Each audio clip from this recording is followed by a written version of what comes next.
You actually came, David sneered, swirling the amber liquid in his crystal glass.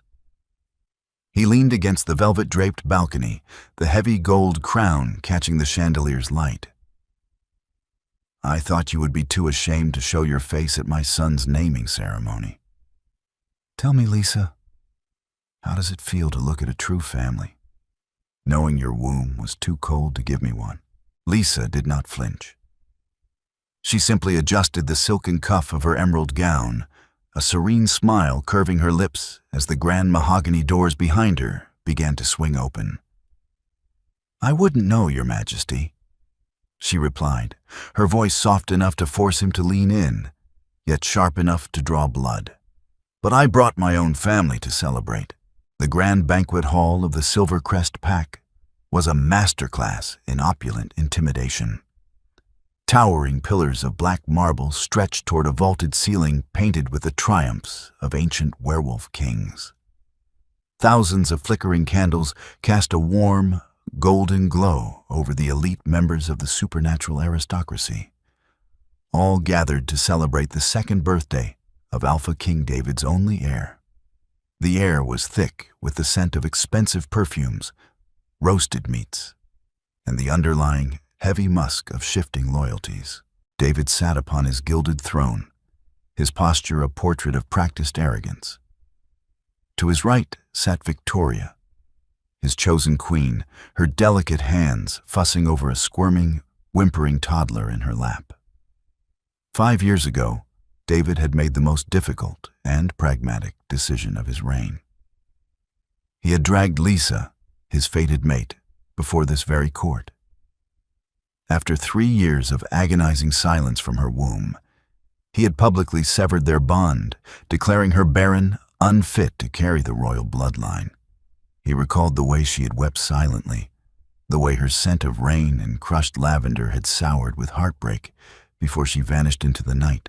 He had invited her tonight out of a dark, lingering need for closure. He wanted her to witness the prosperity of his reign, to see the son Victoria had given him. He wanted validation that his cruelty had been necessary for the good of the kingdom. When the heavy mahogany doors at the far end of the hall unlatched with a resonating clack, the low hum of aristocratic chatter died instantly. A collective breath was drawn and held. Lisa stepped over the threshold. The woman who entered was not the fragile, broken girl David had exiled. She wore a tailored gown of deep emerald silk that moved like liquid glass around her striking silhouette. Her dark hair, once kept long and unruly, was styled in a sleek, immaculate cut that emphasized the sharp, aristocratic lines of her jaw and cheekbones. There was no grief in her posture, no hesitation in her stride. She moved with the devastating grace of a queen who needed no crown to command a room. David's breath caught in his throat. He leaned forward, his fingers tightening around the ornate armrests of his throne. He opened his mouth, perhaps to issue a mocking welcome, to remind her of her place. But the words died on his tongue as the shadows behind the massive doorway began to shift. She had not come alone. Stepping out of the darkness of the antechamber, moving in perfect, terrifying synchronization, were 4 young boys. They appeared to be no older than 4 or 5, yet they possessed none of the clumsy, chaotic energy of children. They wore immaculate, matching suits of charcoal gray, tailored flawlessly to their small frames. As they stepped into the candlelight, a collective gasp rippled through the hundreds of gathered wolves. Glasses slipped from trembling fingers, shattering against the marble floor. The boys were identical. They possessed hair as dark as a raven's wing, swept back with immaculate precision. But it was their eyes that caused the blood to drain from David's face. 4 pairs of piercing, glacial, silver-gray eyes swept over the room. They were David's eyes. They were the eyes of the Silver Crest bloodline, a genetic marker so rare it only appeared in the ruling monarch. But it was not merely their appearance that paralyzed the room. It was the weight of the air around them. Werewolf pups did not develop their alpha auras until adolescence. It was a biological rule, an undisputed fact of their kind. Yet, as the 4 identical boys flanked their mother, 2 on her left and 2 on her right, the atmospheric pressure in the grand hall plummeted. The scent of ozone, petrichor, and freezing mountain air, the undeniable, suffocating pheromones of apex predators, rolled over the crowd like an avalanche. It was not one alpha aura. It was 4. Dense, ancient, and wildly unnatural for their age. Lisa paused in the center of the Crimson Runner. She did not look at the gossiping lords or the terrified ladies. She looked directly into David's wide, trembling eyes, her serene smile never faltering.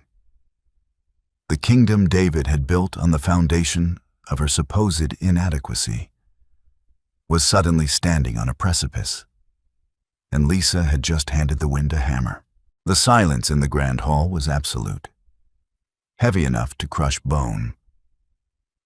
The shattering of a single crystal goblet against the marble floor echoed like a gunshot, but not a single head turned to see who had dropped it. Every eye in the kingdom was fixed on the 5 figures standing at the center of the Crimson Runner. David's knuckles turned bone white as he gripped the arms of his throne. A low, involuntary growl vibrated in his chest, a primal reaction to the overwhelming threat of foreign alpha presences in his territory. Yet his wolf, the beast that had driven him to conquer rival packs and expand his borders, was not urging him to fight. It was whining. Beside him, Victoria froze. The fussy toddler in her lap, sensing the sudden shift in the room's energy, let out a piercing, terrified wail. Victoria shushed him frantically, her eyes darting between the 4 miniature kings standing below and the pale, rigid profile of her mate. "David," Victoria whispered, her voice trembling. "David." "Who are they?" David could not answer. He could not breathe. Logic dictated that what he was seeing was impossible. Lisa had been barren. The royal physicians had confirmed it. The elders had decreed it. Yet the undeniable truth was standing 20 feet away, radiating a power that made his own skin prickle with cold sweat. Lisa took another step forward, her heels clicking cleanly against the marble. The 4 boys moved with her, a flawless escort. They did not gawk at the chandeliers. They did not flinch at the wailing child on the throne. Their silver eyes remained fixed on David, analyzing him with a chilling, detached calculation. Elder Marcus, a grizzled wolf who had served David's father, stepped forward from the front row of the audience. His instincts, honed by decades of war and pack politics, betrayed him. As Lisa and the boys approached, the old warrior involuntarily lowered his head, exposing his neck in a deep, respectful bow. A ripple of shock went through the courtiers. The elders only bowed to the reigning monarch. "Elder Marcus," Lisa acknowledged, her voice a soothing melody that cut through the oppressive tension. "It is a pleasure to see you in good health. Your left knee seems to be troubling you less these days."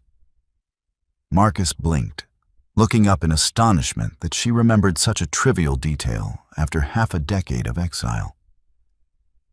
"Thank you, Lady Lisa. The mountain herbs you recommended before your departure, they were quite effective. I am glad," she murmured gracefully, before turning her gaze back to the dais. She stopped at the base of the throne steps. The boys halted exactly 1/2 step behind her, their postures impeccably straight, hands folded neatly behind their backs. The contrast between them and the weeping, thrashing 2-year-old in Victoria's arms was a spectacle of devastating proportions. "Your Majesty," Lisa said, her tone devoid of mockery, devoid of anger. It was perfectly, agonizingly polite. You extended an invitation to my person, requesting my presence to witness the strength of your legacy. I have come to offer my congratulations. David's jaw worked. He forced his hands to uncurl from the throne. He needed to assert dominance. He was the Alpha King. He needed to project power before his pack began to question the very fabric of his reality. Lisa, David managed, his voice dropping an octave, laced with an artificial rumble of authority. You have returned, and you have brought guests. Do you care to explain the meaning of this theatrical display? He tried to push his aura outward, a heavy wave of dominant pine and smoke, meant to force the room into submission and remind the strangers whose hall they stood in.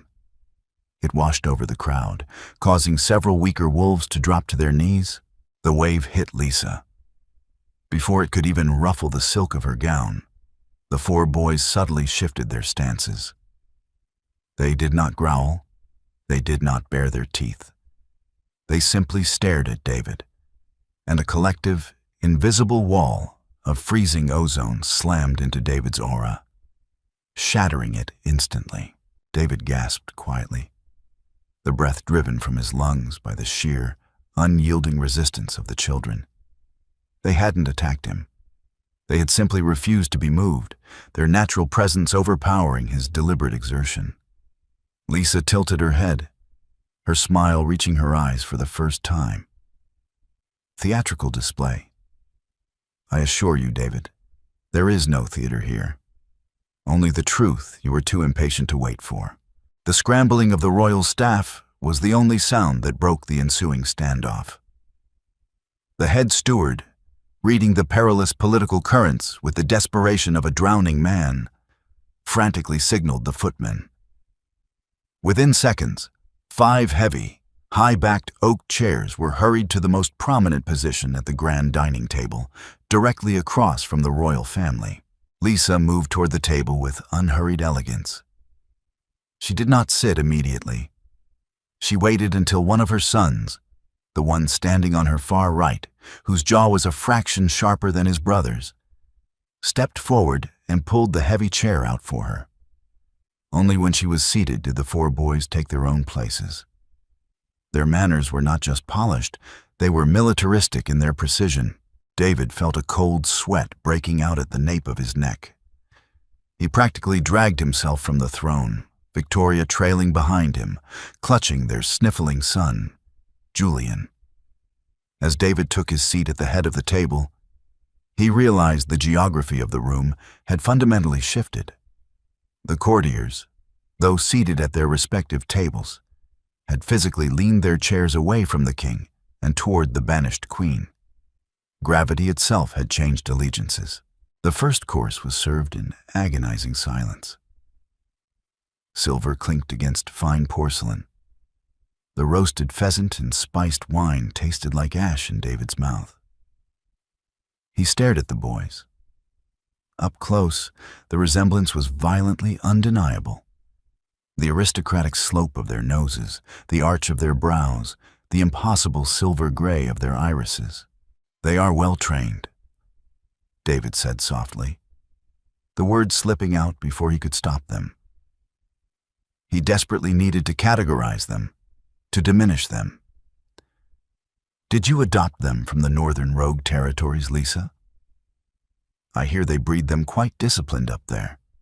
A clever trick, using glamour magic to mimic the royal eye color.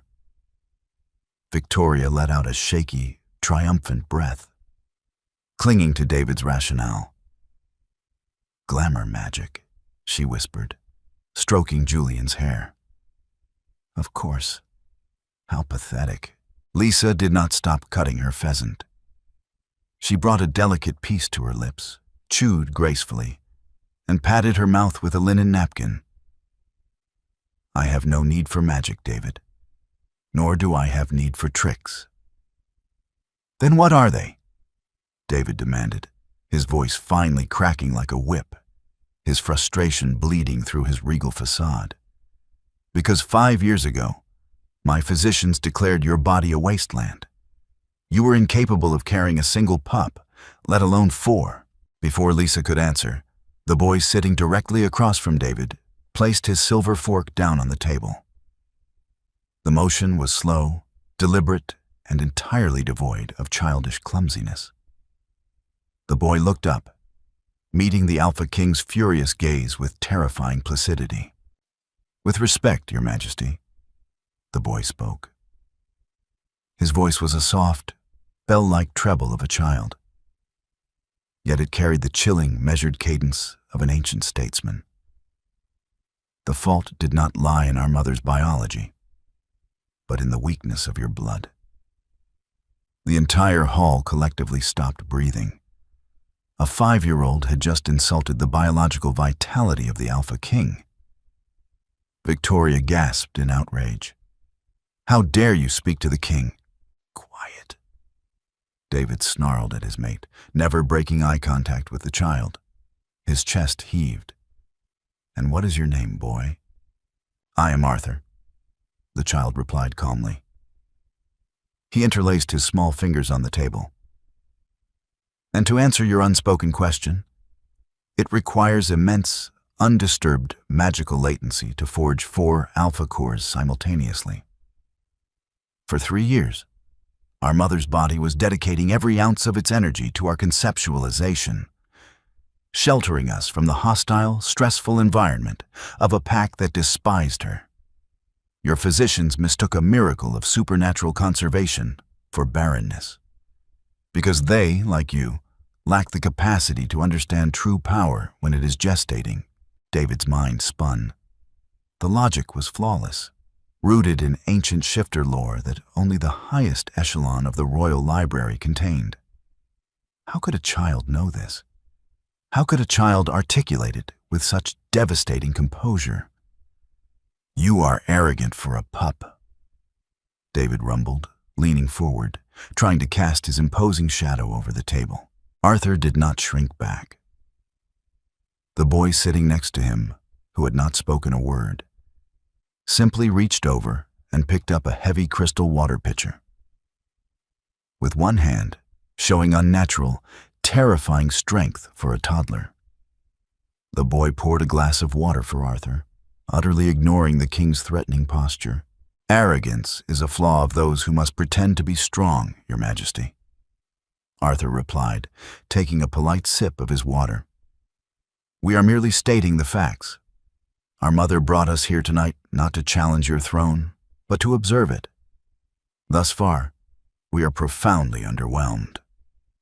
David stood up abruptly, his chair screeching violently against the marble. The screech of David's heavy oak chair dragging against the polished marble floor echoed like a war horn through the cavernous banquet hall. The sheer violence of the sound caused a visceral flinch to ripple through the seated courtiers. Silver cutlery clattered onto fine porcelain plates as dozens of elite werewolves instinctively braced for a physical altercation. The Alpha King stood at his full, imposing height, his broad chest heaving beneath his tailored midnight blue suit, his jaw locked in a rictus of suppressed fury. He stared down at the small, impeccably dressed 5-year-old sitting across from him. Arthur did not blink. The child merely looked back, his glacial, silver-gray eyes reflecting the flickering candlelight with a chilling, ancient stillness. The other 3 boys remained equally motionless, a terrifying tableau of synchronized calm. "David," Victoria whispered, her voice a fragile, desperate thread in the suffocating silence. She tugged at the sleeve of his jacket, her face pale as she clutched now sobbing Julian to her chest. "David, please. The pack is watching." Victoria's words, intended to ground him, only twisted the knife deeper into his ribs. The pack was indeed watching. David could feel the weight of 100 gazes pressing against his skin. He could smell their shifting pheromones, the sour tang of confusion, the sharp sting of fear, and, most damning of all, the subtle, earthy musk of awe directed not at him, but at the 4 miniature titans sitting across the table. If he struck a child, even one radiating such an impossible, defiant aura, he would lose the respect of the elders instantly. A true alpha did not need violence to command obedience from a pup. Yet, David felt entirely powerless to command the air in his own lungs, let alone the respect of these boys. "You speak of power, child," David said, forcing his voice to lower into a dangerous, rumbling baritone. He gripped the edge of the table, his knuckles bone-white. "But you do not understand the burden of the crown. You sit in my hall, eating my food, and dare to judge a reign you know nothing of." Lisa placed her silver knife gently across the rim of her plate. The delicate clink drew every eye in the room back to her. She looked up at her former mate, her expression one of polite, almost maternal pity. It was an expression that infuriated David more than outright hatred ever could. "They do not judge your reign, David," Lisa said smoothly, her voice a cool balm over the scorching tension in the room. "They merely observe its mechanics. As for your hospitality, we are profoundly grateful. But please, do not mistake our polite acceptance of your invitation for submission." She turned her gaze to her sons, a silent command passing between them.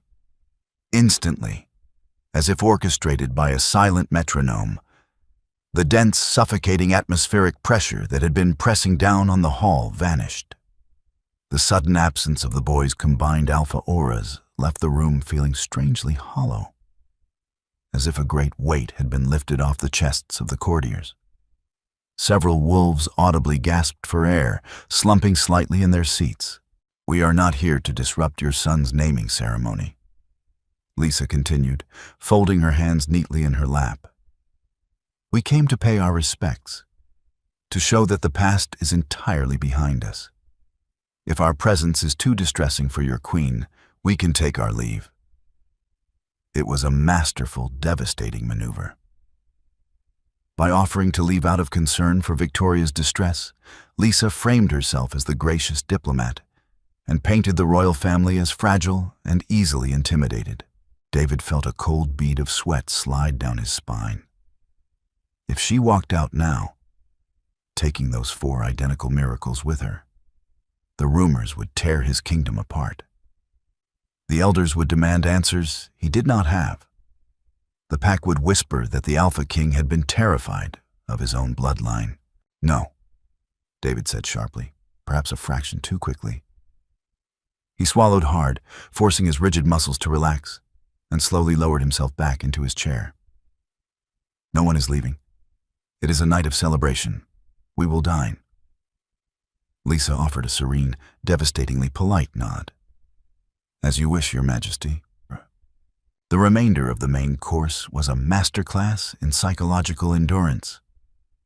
The elite members of the Silver Crest Pack conversed in hushed, nervous whispers, their eyes constantly darting toward the royal table. The 4 boys ate with mechanical precision, their manners flawless, their silence deafening. They did not play with their food, they did not fidget, and they did not acknowledge the whimpering toddler across from them. When the plates were finally cleared to make way for the dessert course, David knew he could not endure another hour of this public agonizing. He needed to fracture Lisa's impenetrable composure. He needed to understand the mechanics of this impossible reality away from the judgmental eyes of his court. "Lisa," David said, his voice stripped of its artificial rumble, leaving only a tight, strained rasp. "I would speak with you." In the antechamber. Alone. Victoria stiffened, her head snapping toward him, but David ignored her. His eyes were locked on his former mate. Lisa dabbed the corner of her mouth with a linen napkin. She glanced at the boy sitting to her immediate left, the one with a slightly more observant, calculated gleam in his silver eyes. "Bennett," she murmured softly, "see to it that your brothers remain polite."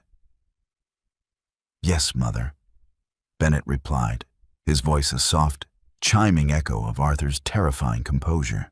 Lisa rose from her chair. She did not wait for David to lead the way. She simply turned and walked toward the heavy velvet drapes that concealed the private parlor adjacent to the banquet hall. David followed, acutely aware of the whispered speculations rising in his wake. The antechamber was dimly lit by a single chandelier, the air thick with the scent of old books and dried roses. The moment the heavy velvet curtains fell shut behind them, isolating them from the noise of the banquet, David rounded on her. The veneer of the Alpha King slipped, revealing the frantic, deeply shaken man beneath. "What kind of twisted game are you playing, Lisa?" David demanded, closing the distance between them. He wanted to grab her shoulders, to shake the truth out of her. But the sheer confidence in her posture repelled him like a physical barrier.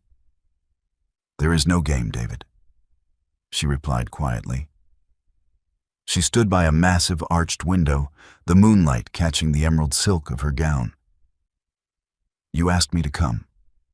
You wanted to display your perfect life, your perfect son. I simply obliged. You hid them from me," he accused, his voice cracking with a sudden, overwhelming wave of grief and betrayal. The logic of his anger felt justified, yet incredibly hollow.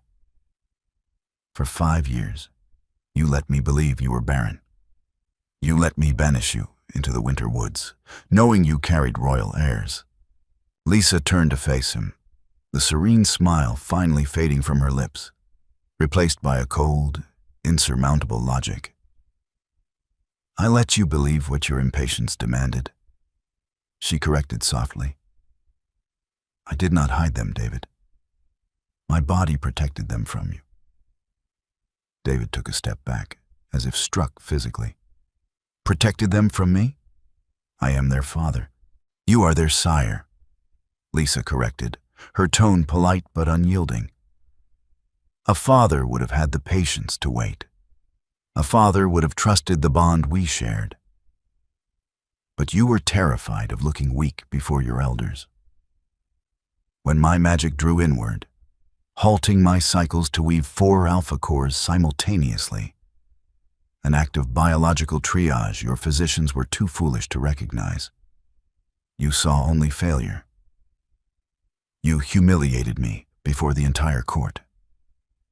You severed our bond to save your pride." David opened his mouth, desperately searching for a defense, but the words evaporated.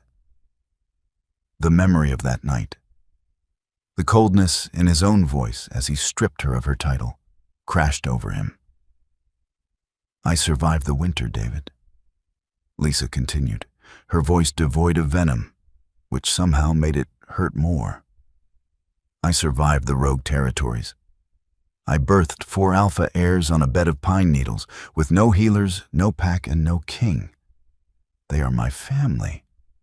You are merely the man who threw us away."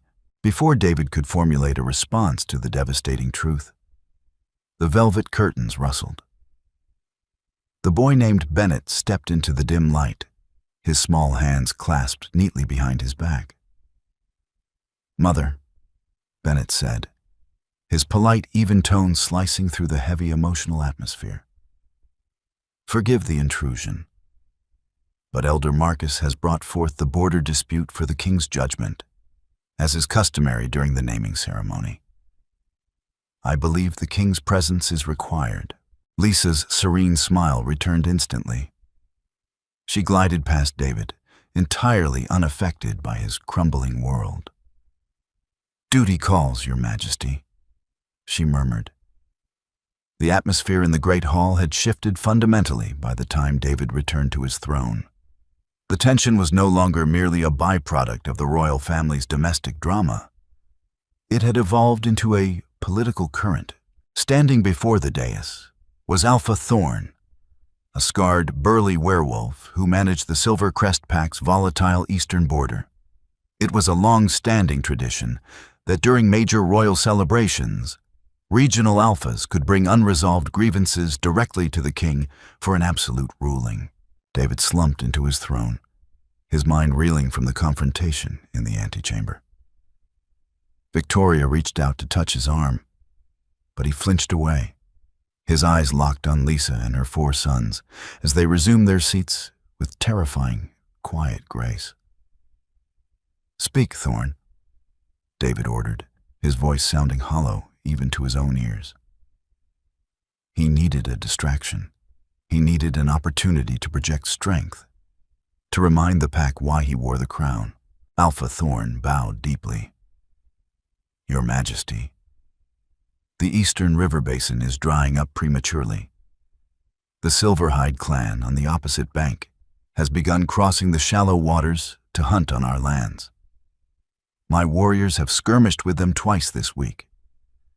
We request your permission to mobilize a full battalion. We must strike their camps and force them back before they establish a permanent foothold on our territory." Murmurs of agreement rippled through the hall. It was a classic display of strength. Pack law dictated that territorial incursions must be met with overwhelming force. It was the brutal, simple logic of wolves. David straightened his posture, leaning forward. This was familiar territory. This was where he excelled. "Permission granted, Thorn. Take 50 of the Royal Guard. Burn their forward camps. Let the smoke warn the rest of their clan that the Silver Crest border is absolute." Thorn grinned, a feral showing of teeth, and bowed again. "Thank you, my king." A profoundly inefficient allocation of resources. A soft, chiming voice echoed across the quiet hall. Thorn froze. David's head snapped toward the royal dining table. It was Bennett. The 5-year-old was carefully adjusting the cuffs of his miniature charcoal suit, entirely unbothered by the collective gasp that swept through the room. David's blood boiled. "You dare question a royal decree?" Bennett looked up, his silver eyes locking onto the burly border Alpha, completely ignoring the king's outburst. "Alpha Thorn, you stated the river basin is drying up prematurely. Have you investigated the cause?" Thorn blinked, looking from the child to the king, entirely unsure of how to proceed. It is a dry season, pup. Rivers dry. Rivers of that magnitude do not dry in early spring without geological interference," Bennett stated, his tone polite, educational, and absolutely devastating in its logic. "The Silverhide clan is not crossing to steal your game. They are crossing because whatever has dammed the river upstream has likely flooded their primary dens. They are refugees, not invaders." The hall fell dead silent. Even the elders leaned forward, their eyes wide with shock.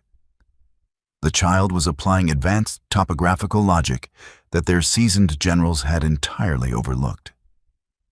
"If you burn their camps," Bennett continued calmly, interlacing his fingers on the table, "you will force desperate wolves into a corner. They will fight to the death to protect their young, costing you dozens of your own warriors. You will inherit a poisoned river and a generational blood feud. What would you suggest, little lord?" Elder Marcus asked from the front row, his voice hushed with profound respect, completely bypassing the king's authority.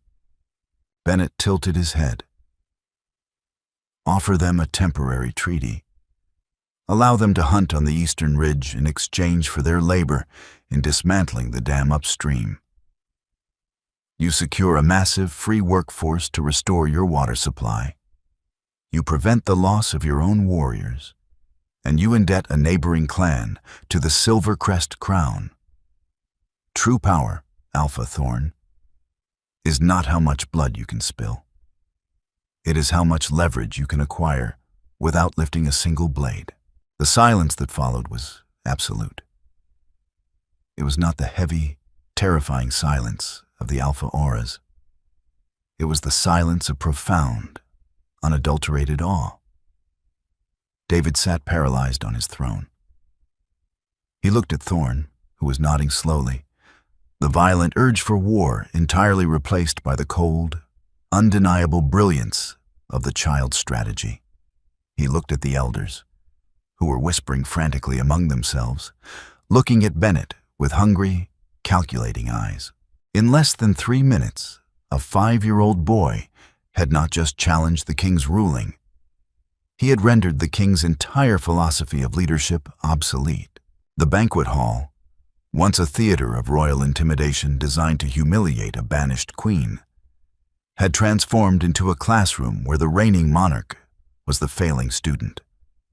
Following Bennett's flawless deconstruction of the border crisis, a strange, suffocating lethargy settled over David. He sat rigidly upon his gilded throne, watching the elite members of the Silver Crest Pack subtly but undeniably shift their physical orientation. Shoulders were angled toward the royal dining table. Glances were stolen not toward the crown, but toward the emerald-clad woman and her 4 impossible sons. Victoria, sensing the catastrophic shift in the room's gravity, felt a desperate, clawing panic rise in her chest. She was the queen. She had given the Alpha King his heir. Yet, as she clutched Julian, who was now blissfully asleep, exhausted from his earlier crying, she felt entirely invisible. The pack was mesmerized by the ghost of the past, unable to endure the agonizing shift in power. Victoria smoothed her expression into a mask of faux gracious concern. She leaned forward, projecting her voice so it would carry across the quiet hum of the hall. Your political theories are certainly imaginative, little one, Victoria said, forcing a tight, patronizing smile toward Bennett. But governing a kingdom requires more than clever words. It requires resources, protection. Tell me, Lisa, how do you manage such things out in the untamed rogue territories? It must be so dreadfully difficult, raising 4 growing boys without the safety of pack walls or the comfort of a royal treasury. Do you find yourself relying on the charity of passing traders? It was a deliberate, pointed strike. Victoria was attempting to re-establish the hierarchy, reminding the court that regardless of how intelligent the boys were, they were still stateless rogues. And Lisa was still an exiled woman living in the dirt. Lisa paused, her crystal water goblet halfway to her lips. She took a slow, deliberate sip, her serene expression entirely unbothered by the venom in Victoria's tone. Charity is a necessity only for those who cannot build their own infrastructure, Victoria, Lisa replied, her voice a soft, echoing chime in the vast hall. We do not live in the dirt, nor do we require walls to feel safe. Before Victoria could issue a condescending retort, the boy sitting to Arthur's right, whose hair was parted slightly differently, revealing a sharp, intensely observant gaze, spoke up. The assumption that the Silver Crest Pack provides superior security is mathematically flawed, the third boy stated. His voice, like his brother's, was unnervingly calm and devoid of childish inflection. David's jaw clenched. And you are?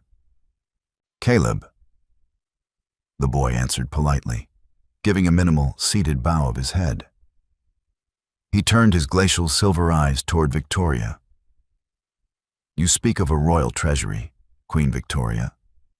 Yet, based on the silk of your gown, the rationing of the venison served tonight, and the slight tarnish on the armor of the palace guards, the Silver Crest economy has been operating at a 5% deficit for the past 3 fiscal quarters. The king's constant border skirmishes have drained your grain reserves to dangerously low levels. A collective gasp echoed from the tables housing the pack's financiers and merchants.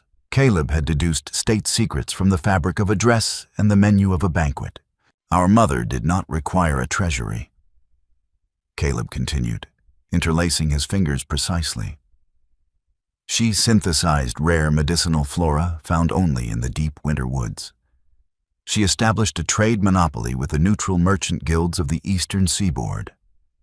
The estate she built for us possesses a liquid asset valuation that currently eclipses the Silver Crest treasury by a factor of 3. We do not rely on charity. We dictate the market. Victoria's face drained of all color, leaving her porcelain skin a sickly, ashen white. She opened her mouth, but no sound emerged. The absolute, irrefutable logic of the child had stripped away her last illusion of superiority. David stared at Lisa, his heart hammering against his ribs in a heavy, painful rhythm. He looked at the woman he had discarded, searching for a trace of the fragile girl who had wept at his feet 5 years ago. He found nothing but a titan. She had not just survived his cruelty.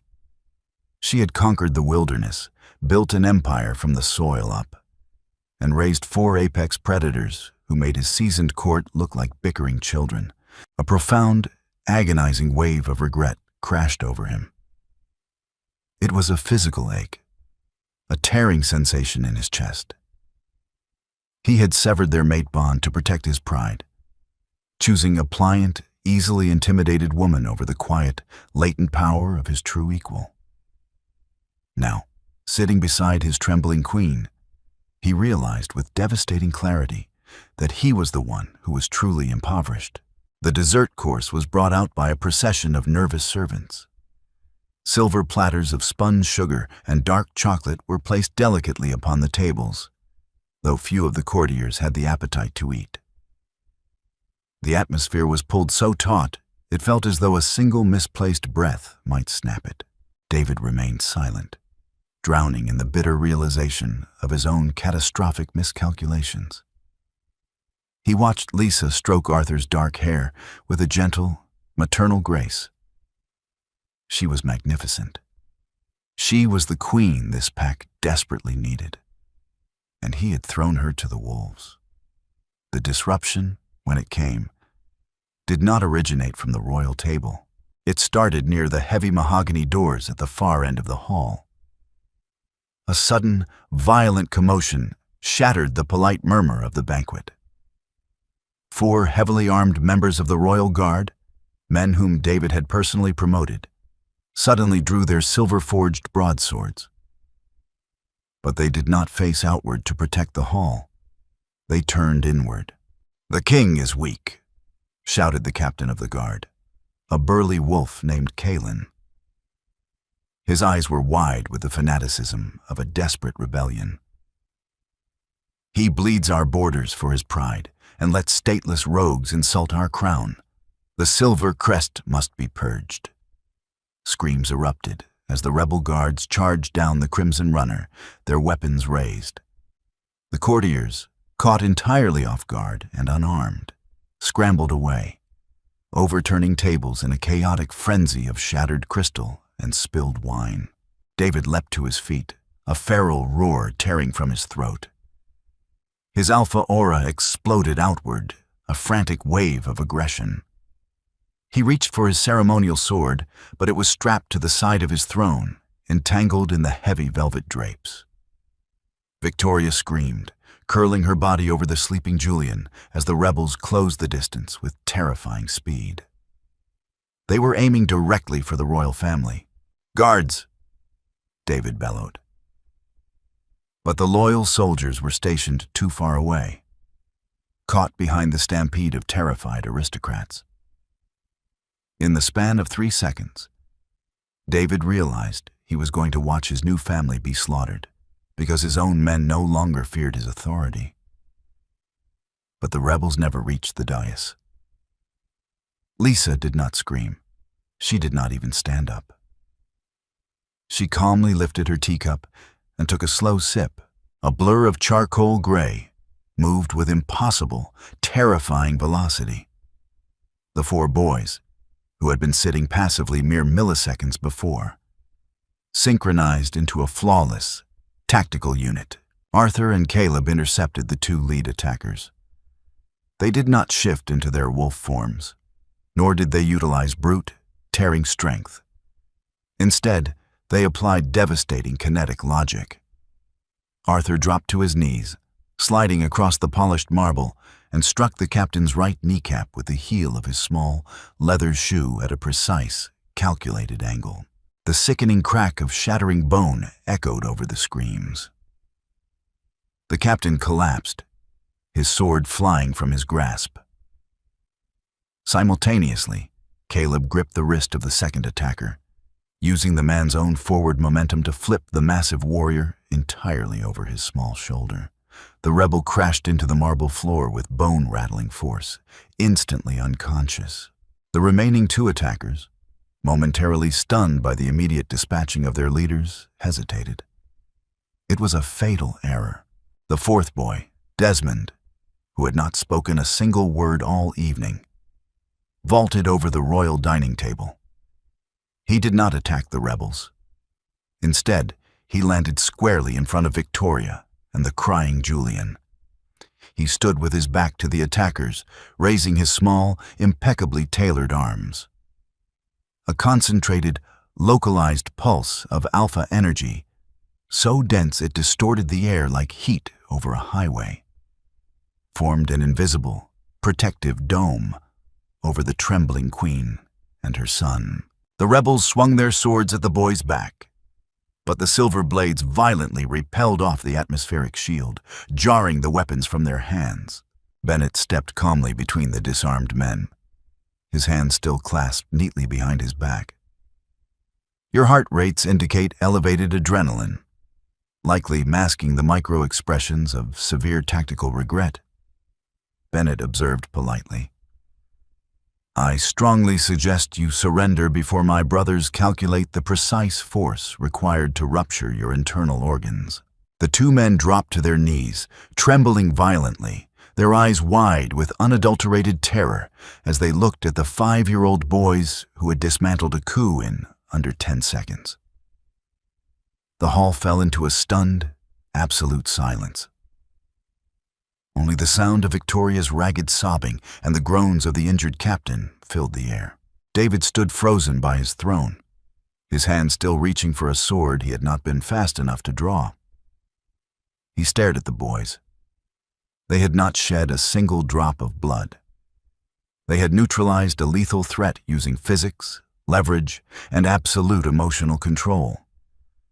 And Desmond had prioritized shielding Victoria, the woman who had replaced their mother. Their morality was as flawless as their power. Loyal guards finally flooded the hall, hauling the groaning rebels away in heavy iron chains. The courtiers slowly picked themselves up from the floor, their elaborate gowns and suits dusted with debris. No one spoke. Every gaze in the room was fixed on the 4 boys, who were calmly dusting off their charcoal jackets and returning to their seats as if they had merely paused to tie a shoelace. Desmond gave Victoria a polite, silent nod before turning his back on her, returning to his mother's side.